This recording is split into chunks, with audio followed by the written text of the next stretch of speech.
Bermuda Triangle is a large area of ocean between Florida, Puerto Rico, and Bermuda. Over the last few centuries, dozens of ships and planes have disappeared under mysterious circumstances in the area, earning it the nickname the Devil's Triangle.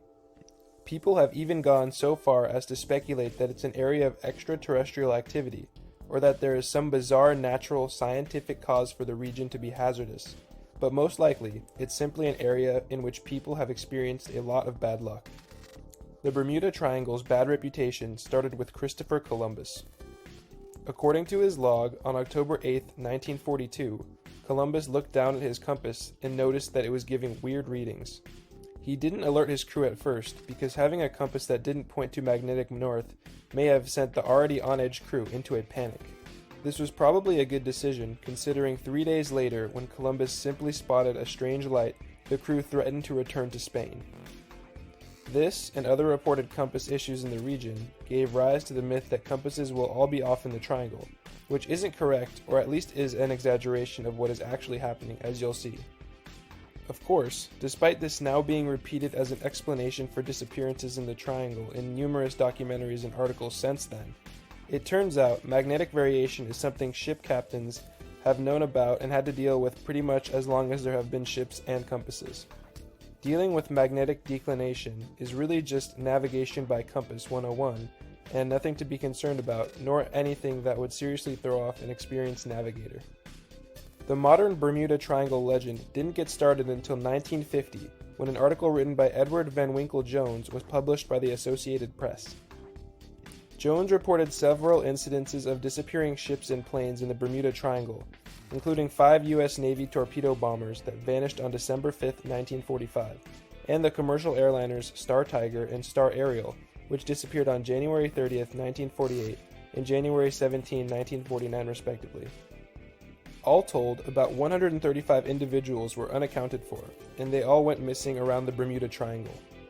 As Jones said, they were swallowed without a trace. It was a 1955 book, The Case for the UFO, by M.K. Jessup, that started pointing fingers at alien life forms. After all, no bodies or wreckage had yet been discovered. By 1964, Vincent H. Gaddis, who coined the term Bermuda Triangle, wrote an article saying over 1,000 lives had been claimed by the area. He also agreed that it was a pattern of strange events. The Bermuda Triangle obsession hit its peak in the early 1970s with the publication of several paperback books about the topic, including the bestseller by Charles Berlitz, The Bermuda Triangle. However, critic Larry Cush, who published the Bermuda Triangle Mystery Solved in 1975, argued that other authors had exaggerated their numbers and hadn't done any proper research. They presented some disappearance cases as mysteries when they weren't mysteries at all, and some reported cases haven't even happened within the Bermuda Triangle. After extensively researching the issue, Cush concluded that the number of disappearances that occurred within the Bermuda Triangle wasn't actually greater in any other similarly trafficked area of the ocean, and that other writers presented misinformation, such as not reporting storms that occurred on the same day as disappearances, and sometimes even making it seem as though the conditions had been calm for the purpose of creating a sensational story. In short, previous Bermuda Triangle authors didn't do their research and either knowingly or unintentionally made it up. The book did such a thorough job of debunking the myth that it effectively ended most of the Bermuda Triangle hype.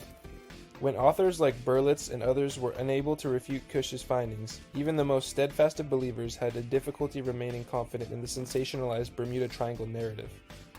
Nevertheless, many magazine articles, TV shows, and movies have continued to feature the Bermuda Triangle. Because the number of disappearances in the Bermuda Triangle is no greater than any other similarly trafficked area of the world's oceans, they don't really need an explanation.